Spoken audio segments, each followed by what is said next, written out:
Hey there, folks. Uncle Troy here. Recording from bed today for a couple of reasons. One, my green screen is still messed up, all tangled up. It's got a, I don't know, kind of elastic memory type uh, plastic band running all the way across it, and that band has decided that one corner needs to be turned down. I haven't quite figured out how to fix that yet. So no special effects for the background, so you might as well, see the cleanest corner of my room, which is the one the bed is in. Secondly, I've got some medical problems today, and sitting down is not an option. So there's no real rate of standing in front of the webcam. You just see my navel. So you're going to get my words of wisdom from me laying down here. So what are we going to talk about today? Well, today I'm talking about a new TV series I've enjoyed called Almost Human. Or as my title of this video was, Almost Blade Runner, because it seems to borrow quite a bit from Blade Runner. But Almost Human is an interesting story about a cat who's gone to the dogs. No, wait, that's from the Muppet Show. Almost Human is a robot and a cop, and it's a cop buddy story. But it's set in the near future. They say it's in 2048, which is 35 years from now. But I think that's really too far, because the advances they show in phones and cars and other technology other than the robots isn't very far at all, just a few years. So I think they set it a little too far into the future. But it's a robot cop buddy show. Basically, technology is advancing too fast, and the regular human cops can't keep up with it. So the only way to keep the human cops safe is to pair them with a robot buddy. And most of the cops get standard MX models, which are very logical, use first order predicate calculations or something like that. That's what they say. And the main cop, played by Carl Urban, he plays a guy named John Kennicks, and he doesn't like that because logic doesn't work for him. He likes to go by his gut. And having his mechanical partners double guess him in the field, second guess him, I guess is how they're supposed to say that, he doesn't like that at all. So his mechs accidentally have little accidents. Like they accidentally fall out of the car while he's driving down the freeway and get run over by a truck, things like that. So he gets paired with an older model computer, or older model android that nobody likes, because they were based on human emotions and tried to be the most human-like android possible. And you say, well, that's great. The more human something is, the easier it is to relate with. Well, the problem is that if you develop a robot that emotionally acts like a human and then treat it like a robot, it has a nervous breakdown. And apparently that's been a problem with these models, and why they're mostly retired or repurposed for other uses. This particular robot was going to get sent up to the space station and change out waste filter instead of going into police work. So the robot actually has a motivation to keep John Kennicks safe, because John Kennicks is the only human that will work with him, and without a human to work with him, they'll probably ship him off to the space station. Kennicks, likewise, regulation says he has to have a mechanical buddy. So if he doesn't stick with this guy named Dorian, which is the robot's name, from the DRN serial number, if he doesn't stick with Dorian, then he can't be on the force anymore. So I'm just noticing how I have not quite enough room here. If I move it way out here, I have trouble holding it. But anyway, I'm recording this on my Kindle Fire HD, by the way, which is about the size of the tablets and whatnot that I see them use in Almost Human, this TV series, which is another way that they haven't quite projected future technology far enough, I don't think. Although they do have nice holographic displays that can pop out from this, and that would be nice to have, a nice holographic display. This carry around your little book-sized Kindle and then pop open a big widescreen TV-sized holographic display when you need it. Okay, so I call it Almost Blade Runner because some of the scenes seem to be recreating the feel of the movie Blade Runner. Harrison Ford, 80s when that came out? But now Blade Runner has a fairly dystopian view of the future. It's a crap sack world, very, very bad place to live, and the world in Almost Human is not quite that bad, but you can see that it's heading that way. especially with crime syndicates that have access to advanced technology, including biochemical weapons and diseases and stuff. Another thing the Almost Human reminded me of was Total Recall. More of the book than the movie. The book was called something like We Can Remember It For You Wholesale, or may have been a short story, I forget. But one of the plot points of the first episode is that John Kennex, the detective, is trying to recall old memories, and every time he tries to recall them, he gets blocked. The block is his ex-girlfriend, by the way. Women are always causing problems. Just kidding, ladies. But you do mess up men's heads, really. And so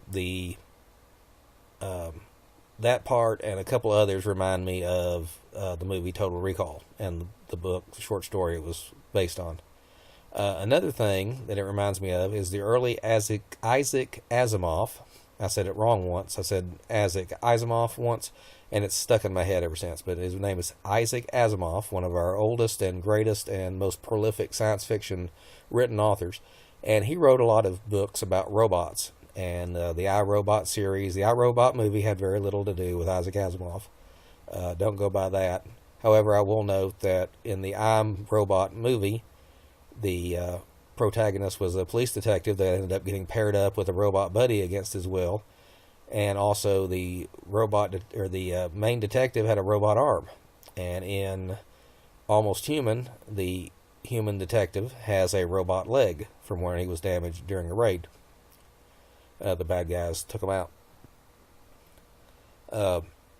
But I've noticed some similarities in the interactions between the robot and the human that remind me very much of early Isaac Asimov robot stories.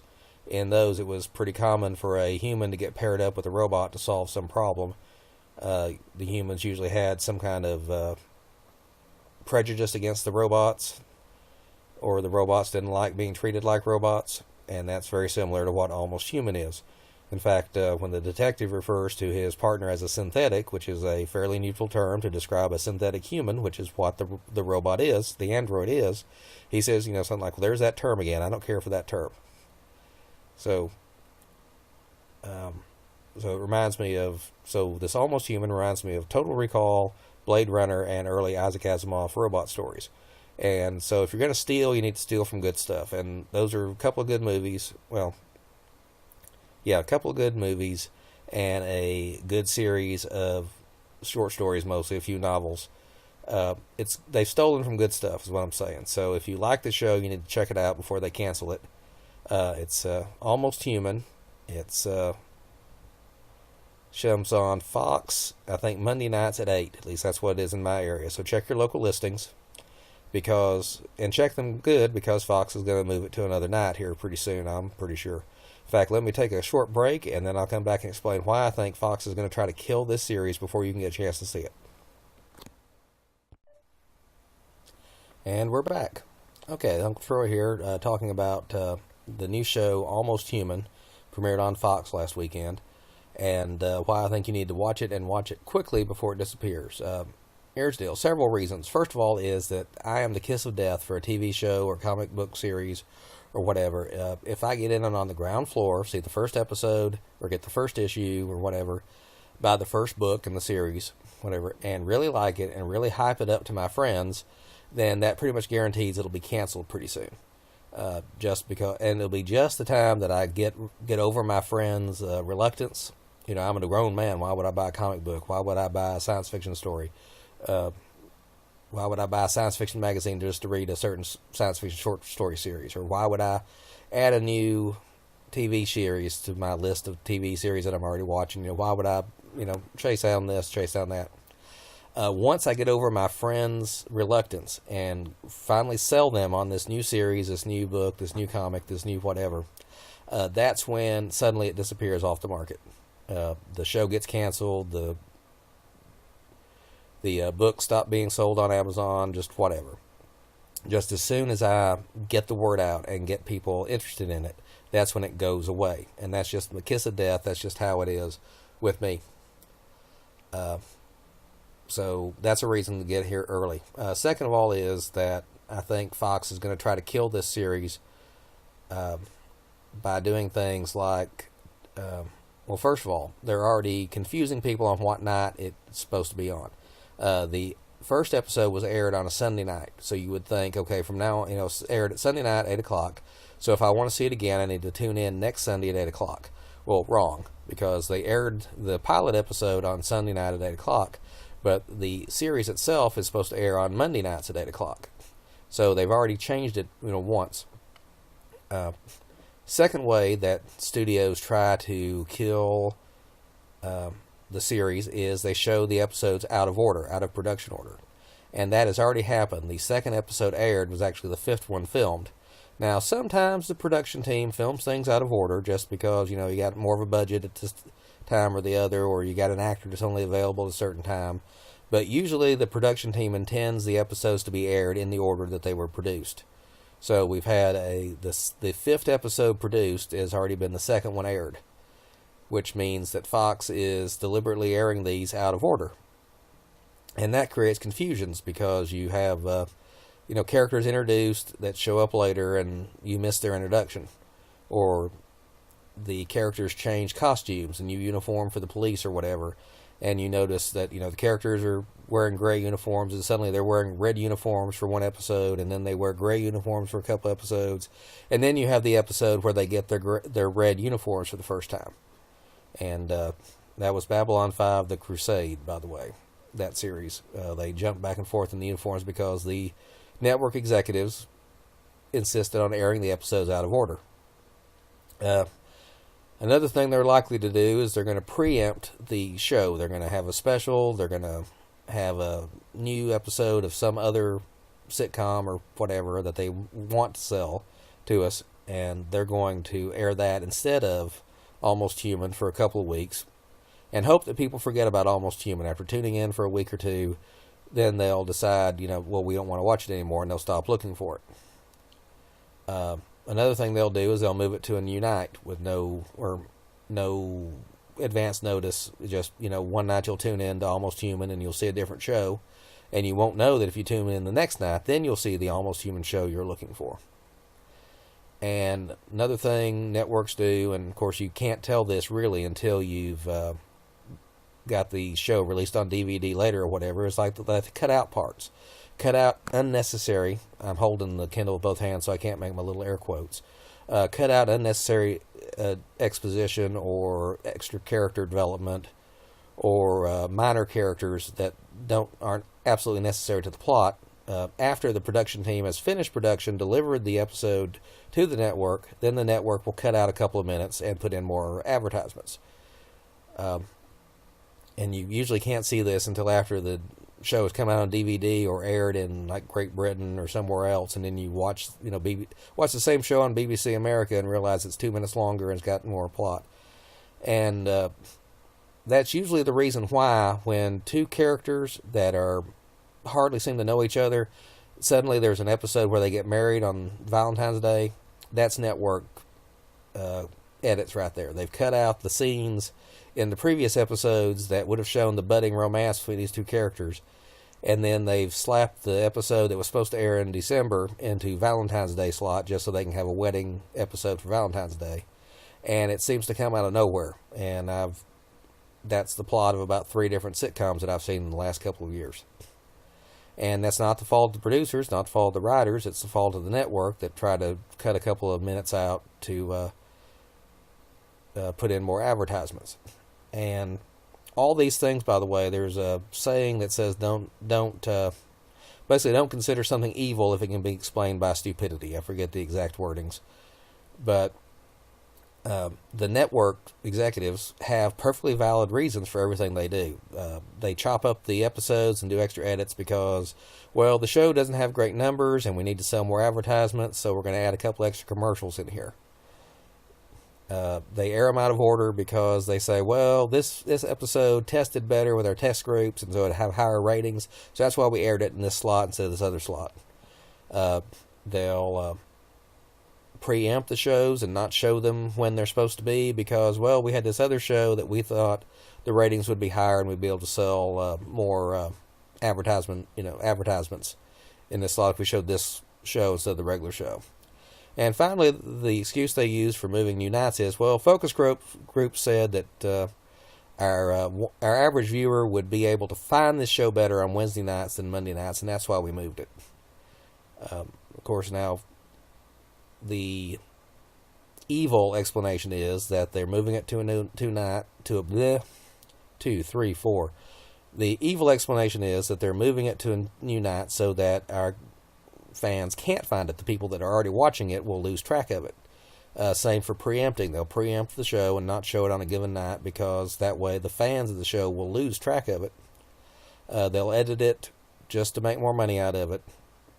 They'll air them out of order just so that the narrative doesn't really make sense, that things get put in the wrong order so that people will stop watching it. And you say, well, why would a network executive do anything to make people not watch their shows? And the stupid explanation, there's a stupid explanation and an evil explanation, just like everything else. The stupid explanation is that, this network executive, this isn't his show. This show was greenlit like 2 years ago from the previous director of programming or head of programming or whatever. And he wanted this show, but by the time it actually got on the air, a new guy had taken over, and he doesn't want, somebody else's work to be, him to be judged on somebody else's work. So he wants to get rid of this show because it wasn't his idea. That's the stupid explanation. The evil explanation is that networks don't like science fiction. They would rather air sitcoms or reality shows or cartoons, police procedurals, stuff set in the modern day, which has very little special effects budget, very easy to film, very easy to write for, very formulaic. And science fiction doesn't fit into those categories. And so they don't understand it, and therefore they don't like it, and therefore they want to kill it. But there's a lot of science fiction fans out there, a lot of people that want to see science fiction. So in order to keep them quiet, every so often they will make a stab at a science fiction series just so it can fail, just so they can say, we tried to make a science fiction series, but nobody watched it. It didn't have the good numbers, so therefore we're not going to make a science fiction series anymore. You people need to shut up and quit crying and need to watch our reality shows that don't cost us anything to make and make us lots of money on advertisements. So, and of course, that's kind of a conspiracy nut job theory thing. And so if you think I'm a conspiracy nut job for thinking that network executives try to kill shows, then feel free. But I'll bet money.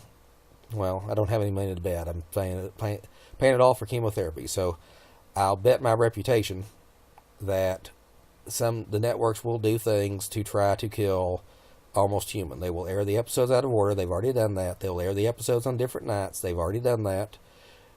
Once the DVD comes out next year, which it probably will, I'll bet that it will show that the episodes have been edited for time, and I will bet that it'll be moved to a new night before it's finally canceled. I don't know how many episodes they ordered originally, so I'm just going to make a guess that it's the standard 11 or 13 half season, so to speak. That's usually what they do.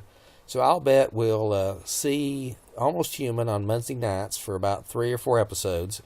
Then we'll miss a couple episodes. Then we'll see 3 or 4 more episodes on Wednesday night or some different night. And then we'll find out it's canceled. And then next summer we'll be able to buy a DVD set that has all 13 episodes on it.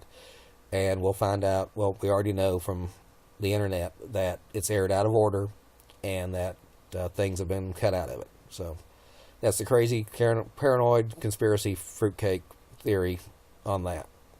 All right, it's Uncle Troy signing out. Please have a good night.